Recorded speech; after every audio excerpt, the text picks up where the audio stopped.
So I thought it'd be a good idea to give a little bit of an update for nobody. But there will be a gap between these videos. The one that I did before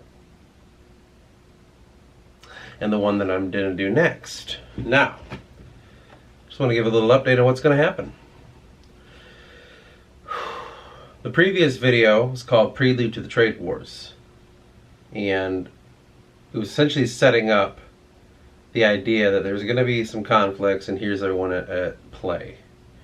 Now, it's a little sloppy, I'll be honest, you know. I'm still learning. This is a tough thing. You've never done it, so.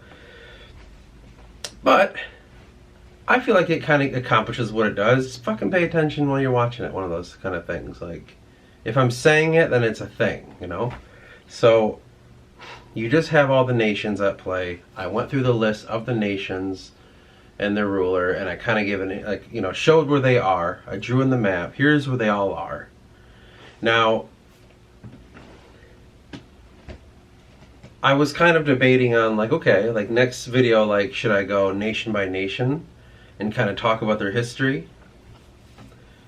Like, just kind of, like, I think I gave a little bit of a background on a couple of them, the big players. I think I did Dubois, and I think I did, oh god, what was the other one that I did? It wasn't Lyria, it was someone else. I just remember I was reading something sitting here.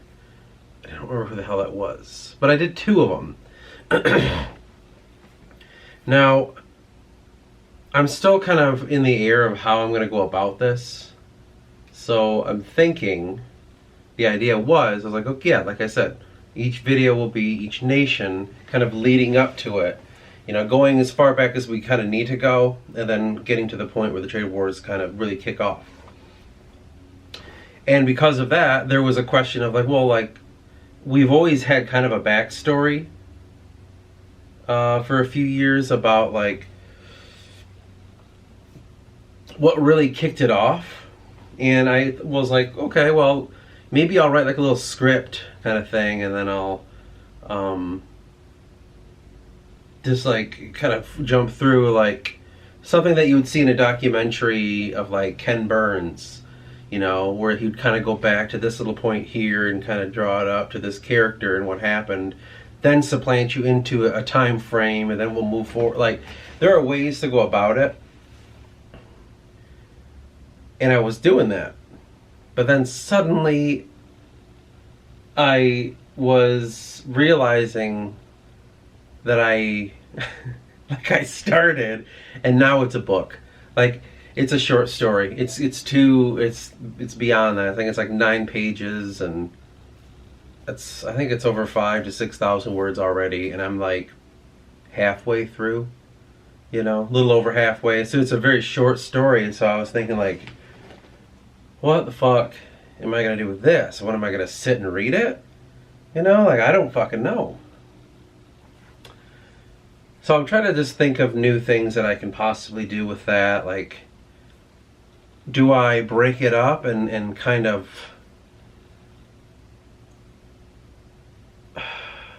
I could do this. Like, I could break the story. It would be such a long video, but I could break it up and just use pictures in the background and have the text come on the screen to be read, I guess, kind of like a silent movie, you know, and have some music playing and stuff.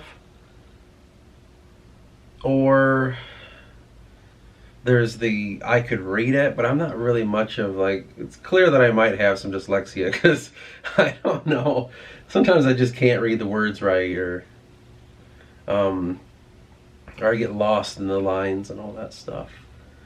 So I don't know. That's kind of where I'm at now. Like, right now I'm trying to finish up that the short story, preamble to the trade wars, and yeah, this all happened on accident.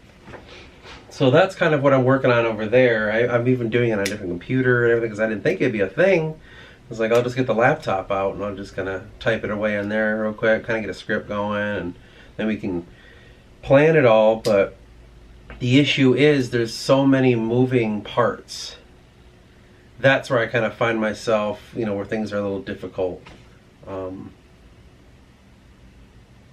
the issue of all of the moving parts like that. Let me be right back. Oh, my hip. Anyway, I just got back from the library, and there's certain kind of people there, and I just realized I probably wash my hands. Even though I already touched my face, I even washed my face a little bit. There's a lot of nasty fucking people at our local library. And also, let me just have a little side rant here. Like, when the fuck did we stop shutting the fuck up in the library? When I used to go to the library, it was like quiet. Not people on their phones fucking talking like this loud about whatever. Just kind of what we'd call thuggy kind of thing, and sitting there because they don't got cars and they just hang out there all day because they're homeless. Like, or just sit, I don't know, I've talked about before, just sitting on the computer doing weird shit. Like, god damn it, what happened? And the selection in the library fucking blows since I've last been in there. They're like small little area. I'm like, dude, the library is huge. Right? The one that's where I live. It's a big ass library. It's fucking massive. It's as big as a goddamn, I don't know dimensions or else I'd give them. But let's just say you could fit probably, I'd say 20 to 30 cars in there. It's just fucking huge. But the shelves, there's like the section that's the library where the books are is smaller than all the tables and seats that for all the homeless and the poor people to sit at. And it's amazing. And the shelves are getting smaller. They just reduced the size of the shelves by about 4 feet, it looks like, which leaves about maybe 16 to 20 feet shelves, and there's about maybe 10 of them. It's insane. It's so crazy. It's a library, a place that holds knowledge, has books and all that. And the sections that are for the knowledge are just like 2 fucking like shelves, and the rest of it's just fiction and stupid self-help books and health books and books about this and that. I'm like, dude. And there's a bunch of people talking on their phone loudly and stuff, and stinky, and it made me sad when I was there, honestly. I was a little bit kind of bummed out about that. I was like, god damn. Like, pursuit of knowledge is like getting harder to do. You know, I don't want to jump on a computer all the fucking time. It's tiring. Don't like it. I like to search for things. I like the idea of like, it's fun to actually try to work for something instead of just having like, I want to know this, and then all of a sudden it's there, you know? Like that new AI thing they have. Bard or whatever. I don't like that. It's not normal. It's not natural. You know? You can't just like... I can go on a whole rant about how everything's making life too easy, which is weakening us and it's just disgusting. But anyway, back to it. The trade wars thing. I'm just a little stuck on how I'm going to go about going through the... right now I'm thinking like what episodes, you know, and I would say, and this is the hard part, I was thinking like, here's what I'll do. Like I said, each episode will be like each country, maybe their perspective, or I could go like segments of the war, because I'm kind of heavily inspired by a Ken Burns documentary. The one about Vietnam, dude, that was one of the best ones that I've ever seen. It was so good, so perfect. And that was what I was thinking, you know. I could do years, and I could sub-break it up into each country by those years and all that, but here's the problem. You can only riff so much. And that's where I found myself like halted. I was like, yes, we could do all these things. I don't know what happened in Lyria from the year, I don't know, let's choose 1590 to 1600. I don't fucking know. Like, I could make things up. I could sit down, give me a few hours, and I'll have something. But we're talking about multiple nations in a span of from 1630 probably all the way back to 1600. That's kind of the area to which I would say the building up was kind of happening. I gotta sit and make up all this shit. That's where it's difficult, and that's where you wonder to yourself, like, am I stepping a bit too far? You know what I mean? Like, is this going a little bit too far when it comes to the whole just like what we're trying to achieve here. I don't know. The reality of it is, it feels natural. Now, I know that there's a point from which you delve too deep and you take away the mystery of it. But that's not what history is. So I think in my mind, it's like, I myself need to know these answers. You know what I mean? Like, I can't just be like, yeah, the trade war happened and all the nations got involved and it was a bloody mess and, you know, it was a prelude to the next conflict. Like, that's not enough for me. It's like, but why? And from that point, yep, there's like a weird reverb from my banjo when I say certain words. The kind of issue with that would be that issue what we could implement inside of that is the idea of real history. So the short story that I'm writing, which I'll figure out how to kind of implement onto here, it is a Tantoric perspective, Tantoric characters, or Torque perspective, essentially going into the inner workings of Dubois. And the trade and the happenings and the people and the land and all that, like experiencing Dubois. Now, this is the first time I've ever really went into Dubois. And from that, it's a lot of just trying to work with something. Now, I've been enjoying it because, like, I'll just be writing and then all of a sudden I look and 2 hours went by. I'm like, damn, okay, shit. And then another 2 hours. And just like, I think I worked like for 4 or 5 hours on it yesterday. And that was the first time I worked on it. And like I said, in 5 hours, I got, like 1,000 words an hour kind of mentality. Like that, because there's about almost 6, I think. We'll round down. So yeah, about 5,000 words an hour. I'm like, dude, it's flowing out. I can't stop this. This wasn't meant to happen. It started from really like, then this, and then that, and then I'll turn into, and then names started happening. And then there was characters, and then all of a sudden we're in his mind now, instead of like this bullet point, and to which I realized, like, I can't write that factual shit, and then this guy went here, and then this happened. Across this channel, this was happening. Like, I can't write that way. I can only write like day to day, and I'm thinking to myself, and I'm walking around, and I'm noticing things. Like, that's how I write, because that's how I live my life.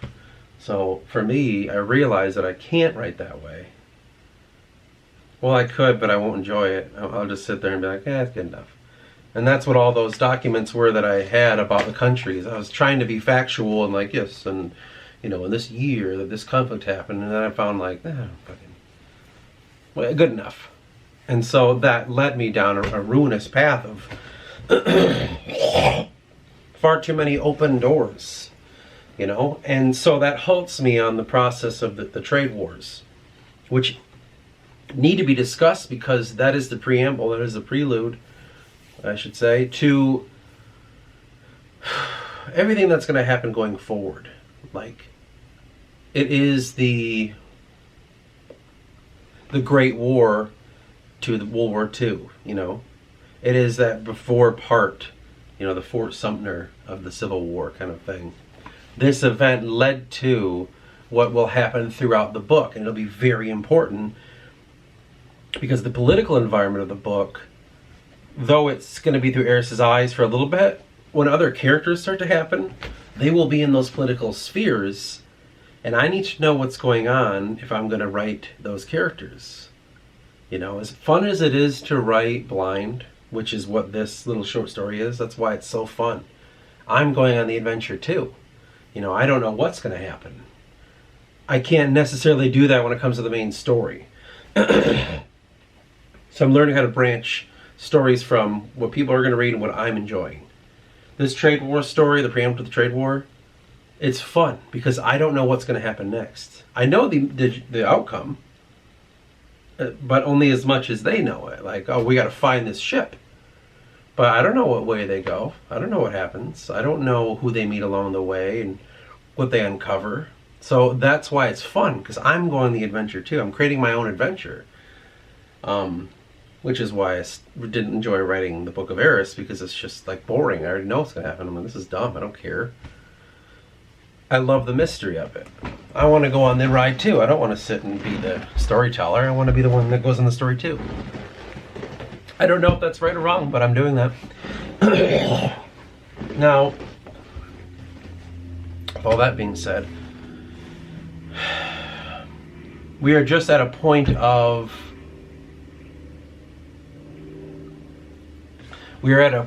like,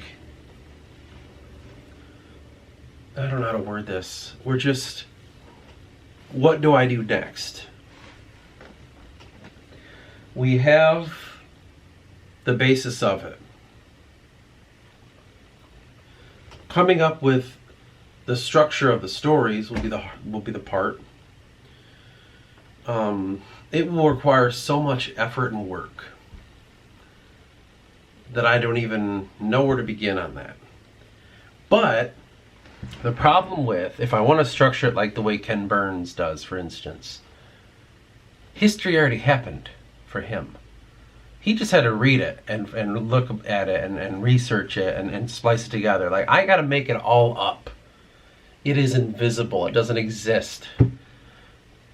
If I want to talk about a segment of a Dubois nobleman speaking to a Torek Dukan about a trade deal, that never happened. I have to make that up real quick before I even jump. Like, okay, then this happened. But then I have to also make up what happened before and what happened after to make it realistic, their motivations and stuff. So, for instance, I went to the library and I just grabbed a bunch of books. I'm like, we'll just kind of see what happens. I grabbed a journal and I grabbed a bunch of books. I think I was only there for an hour. Just because those people just, I don't know. It was hard to work with people like that around me. And I found a book called Dreadnought. As far as I could tell, I didn't even really get into it. I just kind of was flipping through and I picked chapters and I just kind of glanced through it. And because I don't want to copy paste history, I just want to get motivated for it. That's the biggest issue. You don't want to just say, we'll just model them after this and we'll just make them the same. Like, no, I try not to do that. So when I was thinking of Dubois and all that stuff, I noticed in this book Dreadnought, at least the parts I was reading, there were sections that reminded me of, well, it was talking about like Bismarck's rise from after the Prusso-Frankish War or whatever. I don't know if that's what it was called, but like the Napoleon issue had been handled, and this was like 18 something or other, and Germany was kind of on the rise, right? It was right at the beginning of their kind of country. And what he was focused on, and he was trying to say, like, okay, we're just going to fuck off with the wars right now, and we're just going to kind of maintain our country, and we're going to try to manipulate other countries into fighting each other and all this and that, but right here, we're going to build up, is what he was on about. And I was reading, I was like, well, that kind of reminds me of maybe in Dubois. Like, though Dubois is not modeled after Germany, I did see some Prussian kind of things. I was like, maybe there's that element there going on in Dubois too. So, and then I got looking at the notes and I said, well, there was that civil war that happened in 1588 in Dubois between what I'm calling right now the First Dynasty and now the Hutt Society. The Hutt Society is another like set of dynasties, but it's not one family, it's a multitude of families. And they have a monarchical rule over Dubois. It was like they transitioned and they decided, well, instead of one family, why not multitudes of people? And these families, their lineage was based upon their mercantile status.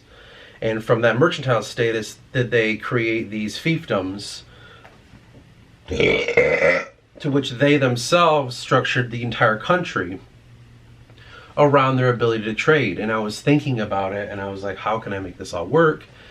And I gave like the head guy, we're gonna call him right now, the head of the Hutt Society, and let me get that stuff and I'll read it a little bit. Hey bitch. Hi bitch. Now, I have some books that I'm going to look into a bit, but now here's what I had. in the case of Dubois, I'll just read what I wrote. After the fall of the dynasty monarchy, there was a rise in the ranks of the haute society. When the aristocratic group in Dubois began their rule, they would promise one thing: protection to the citizens, to which they would have bolstered the knights of the Blight. So like they'd set, like essentially like the other dynasty was doing stuff and making trade deals and ruling the nation and this and that.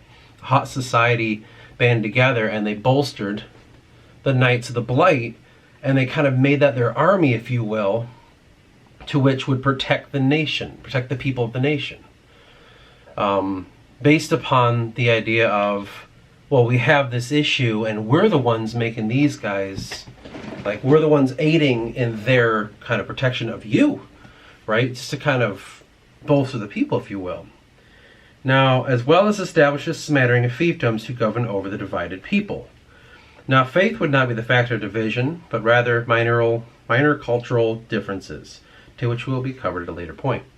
So it's just like, yeah, there's all these different groups of people, and the Civil War happened, and it ended, and now these people are kind of divided, and so which in that division, the aristocratic society within each kind of cultural division, so like each fiefdom, each realm, there was a group of people that rose up and said, like, we are of you and we will represent you, and we're thinking kind of like this statehood, if you will. So it's like, it's okay, like people of Derda and the realms within Derda, it's all right. You're not going to be ruled over by a king, but one of your own, kind of thing. So they're setting up kingdoms, but only ruled by the people of those nations, instead of one guy who sits in Dubois, the heart of Dubois, and just goes like, yes, these are all mine. So that's kind of what their governing focus was, right? As for the ruling class, it was clear conflict had been growing between Dubois and the other smattering of nations. The Haute Society began with inlays of peace and trade. Finance was going to be their way out of darkness, and would be what can bolster the people. At the head of society was Armer of Tien, and it was he who would establish Dubois as the nation they are today. So again, like that video I was saying, like the idea, like I gotta kind of have a backstory of the nation and how they became what they did, and this was kind of it. So I said from 1580 to 1588. 1588 was when the ending of the Civil War happened and the Haute Society kind of won over the realms. During the Dubois Civil War, Armer led his revolution that would destroy the First Dynasty. Now he had a militaristic image, sure, but after the dust settled, he saw to establish his nation as one Atria would owe their allegiance to, not the other way around. So from 1580 to 1588, it's the build-up of what the nation should be. The next point is from 1588 to 1601. His goals. First, no more expansion. He thought like, okay, we are this nation, fucking let's stop expanding. Second, end of all conflicts. We're not going to be fighting anyone anymore. Like we're gonna stop our fighting with people of the South. We're not going to fight with anyone in Tantorum about anything. Like we got to stop all this shit. Third, build more coastal trading cities. Like we just need more cities for commerce. Fourth, defensive structures on all strategic positions. Makes sense. Then a two-pronged approach on national and international trade and commerce. The rest will take care of itself. Like that was his game plan. Like we need to bolster our nation, make it stronger, make it more capable, make us wanted by the other nations. What do we have that they could want? And you're starting to see a story of a nation trying to put itself on the world stage and say, like, we are not just someone else. We are Dubois. And in his mind, it would be like, make us so important that if we fell, the repercussions would be disastrous. Hence, meaning we shouldn't have any enemies. Which, the trade war, because of the mistake made by the South in Tantorum, you'll see it kind of happen. Now, he needed other nations in the world to need Dubois, like I was saying. Continental peace and Dubois' hegemony. This would secure their right in the world. As soon as the waning economy was massaged, they would become one of the greatest economies of Atria. And I stopped from 1601 to 1624 because that would be the vital point in which everything kind of started to ramp up. But I have that point within Dubois. I'm like, because in my mind I was thinking, like, the first video, let's focus on Dubois. You know, it's one of the least known countries by the writers. It should be known. It's not. It's no longer a name sitting on a fucking piece of land. They are a group of people.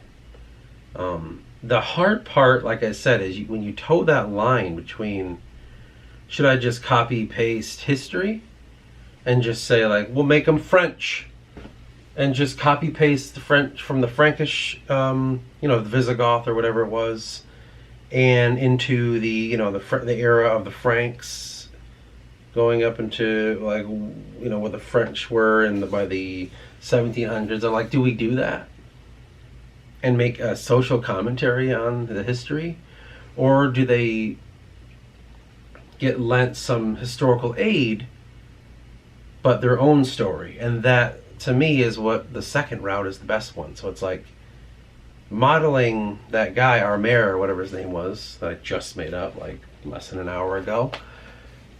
He, to me, models the Bismarck. His focus on growing his nation into what it should be, out of the ashes of what it was. And that's it. I read that, I read like a couple pages of Dreadnought, and I was like, good enough. We kind of have a good basis point of who they should be. And that's kind of what I try to do with every nation.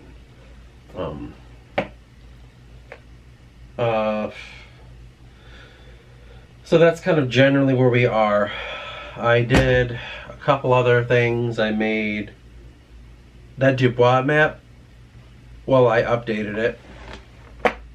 And I basically kind of added everything that mattered. Every river is named, every mountain is named, hopefully, unless I missed it. Every kind of land, like, oh, well, that must be a realm or something, is named, and cities. So that way, when it comes to that point, it matters. And it's amazing. It's like, when you travel in a world, it's got to be done before you travel there. So that little story, I needed to kind of have Dubois. So I had to kind of have the goddamn names of places. And then, the way I drew the map, it kind of like starts to get my mind churning on like what it might look like. And that's all I need. It's hard to imagine a place that I don't know what it looks like. So we're getting there. Again, I'm still stuck on how I want to do it, and I really, really wish I had someone that was good at this shit, that could like sit down and like, here's how we'll structure this video. I don't know how to do that. It's hard to do alone, man. It really is. You're being pulled in so many different directions. I got a book to write. I have a world to finish. Then I have all this lore to do. But then back there, I got all these like stories that matter. And then over here, I got to like match what the other guys are doing, like make sure like it all fits. Then over here, I have to make sure the prophecies are all, working in the right way. And then on this area, like we got to make sure the visuals of the world make sense. And I got to understand what everything looks like. Then over here, I just feel like I'm being stretched in all these other ways, and that's what's hard about it. It's hard to focus on the right things, and I have two people help me. At the least, I need one person to help with videos. I need another person to kind of be like an editor, and then I probably could use a couple more people to take other aspects. Do you know what I mean? Like, your job is to like line up everything that we've ever said about the history and create a timeline of what you know. And then the other person, I would kind of say like, okay, your job will be to gather all the information that we have of every realm and kind of lay out where things are, what the names of places are. If we do not have that, we can work on it together. And just from that point, like, it would make my life so much easier if I could pass along information like that. Because it's like, I'm working 40 hours a week on top of doing all this shit. But within this job's so much harder than my real job. My real job's so fucking easy. It doesn't. You're putting things on a shelf and making sure everything works perfectly when it comes to, you know, the logistics of the I wouldn't call it a warehouse, but we'll call it the back room, and also managing people and also doing orders. And like, it's so easy to do that shit. You know what I mean? You have the right crew. It's simple. There's nothing hard about working in a store. Nothing. I don't care what people think. It's, if you're a manager, like, just, that's easy. This book is like, it's so hard because it's unknown. It's all this unknown that you have to solve.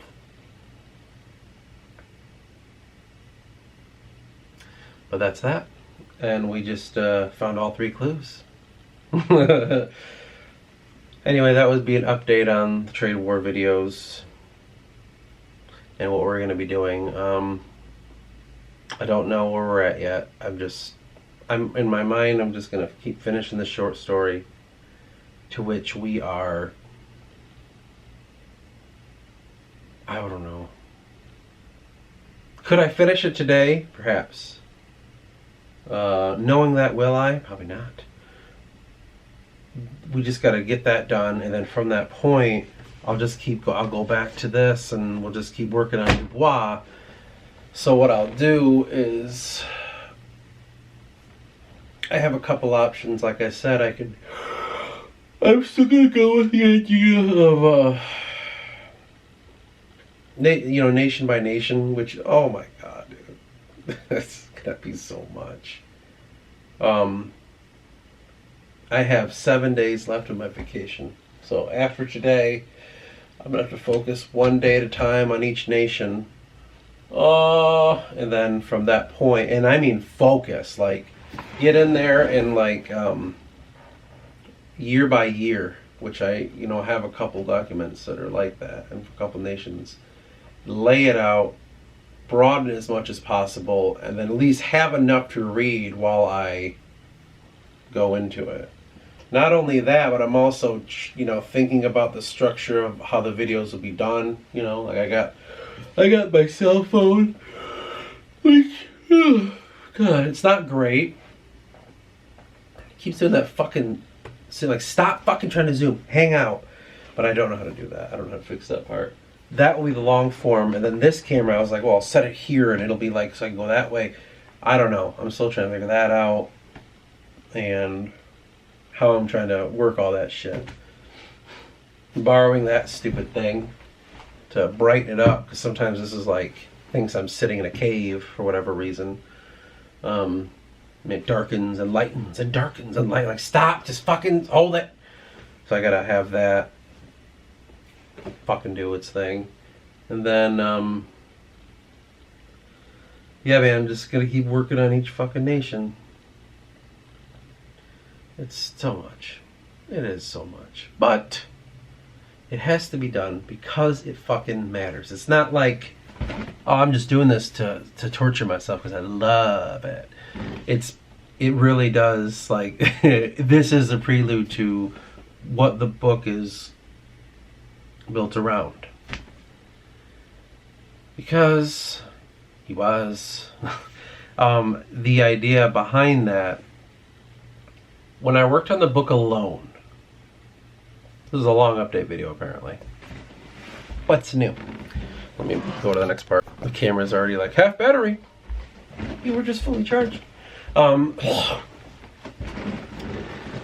When I started with the story, and I was working on it myself, the idea of the world around me was about as big as it would be in like Age of Empires.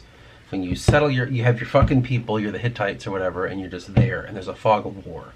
All you kind of know is basic things. Like, well, we know these people might exist, and we know technologically where they might be at the moment of conception.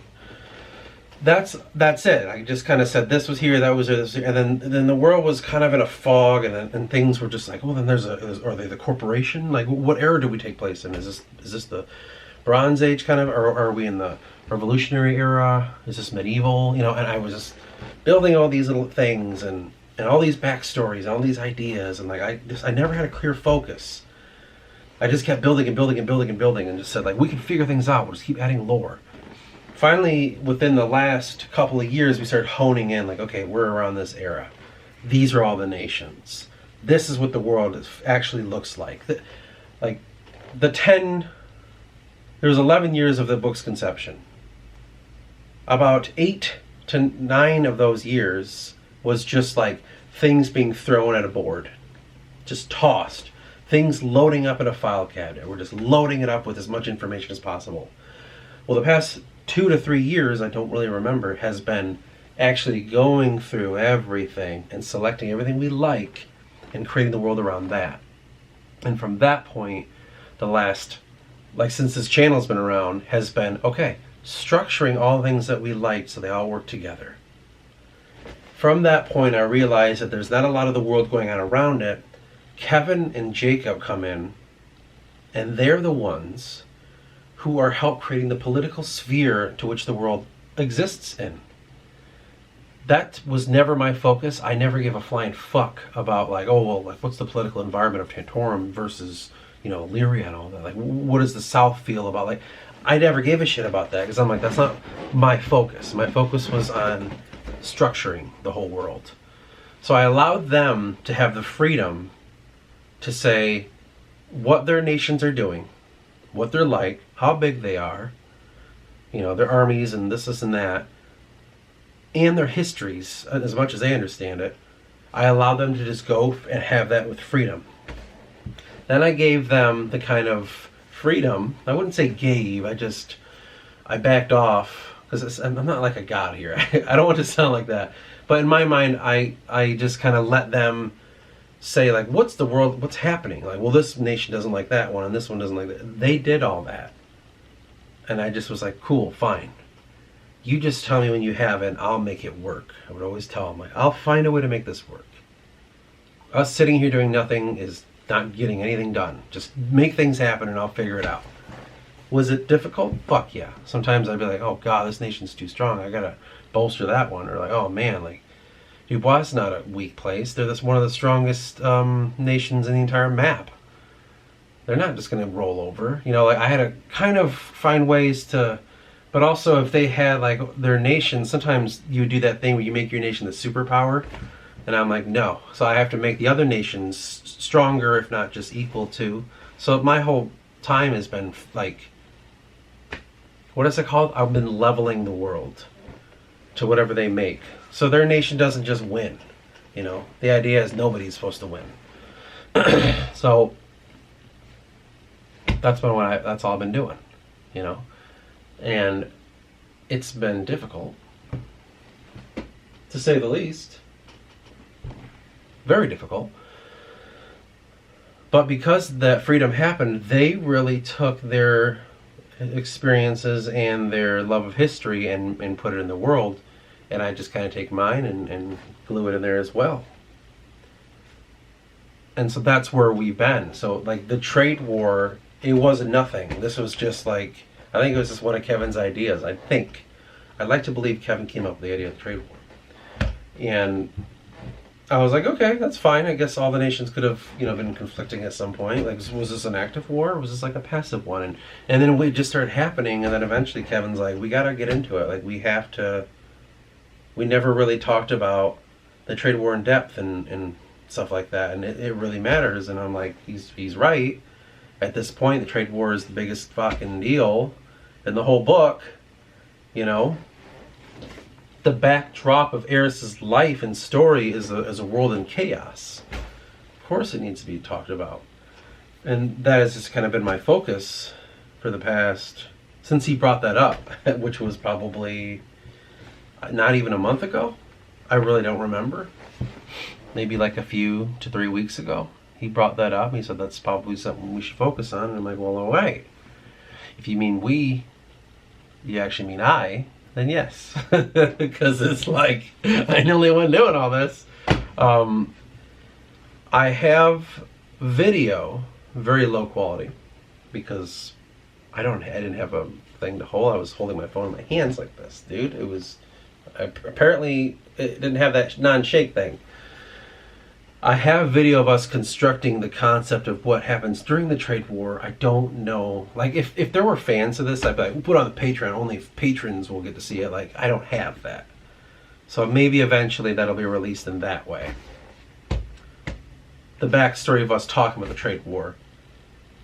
But again, I don't have that anymore. So, well, like, I don't have that anymore. Well, that's something I was thinking about as I was talking. There's a big... I lost some videos of us talking about making in the book. Like hours of it. Probably like 9 to 12 hours of conversations I can't find. I think it's in an old phone that I don't know. I gotta figure out how to get the information out.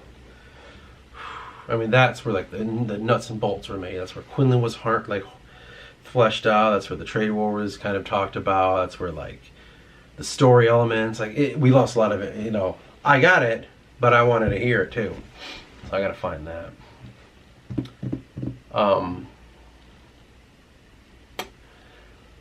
That's been what I've been going through. So I love this shit. This is not a complaining video. I love it. But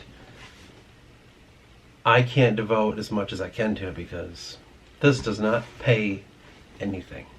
You know. I can't, like, there's no one like, hey, good job. Here's $50.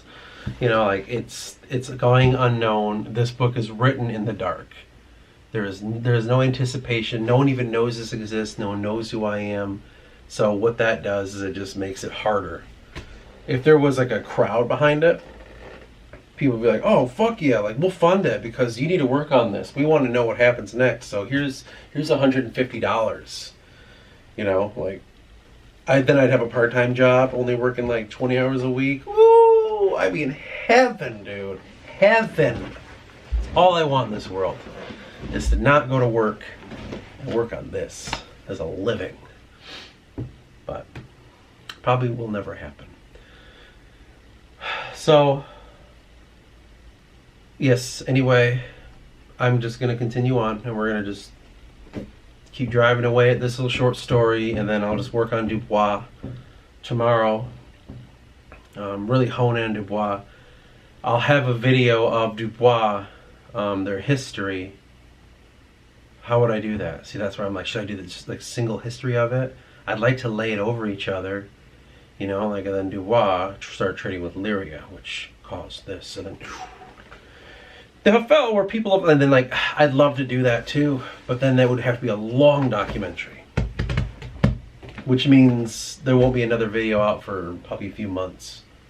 So I can gather all that information, take all these videos and splice it together. I don't know. I need to talk to the fellas about it. See what they think. Or maybe your grandma.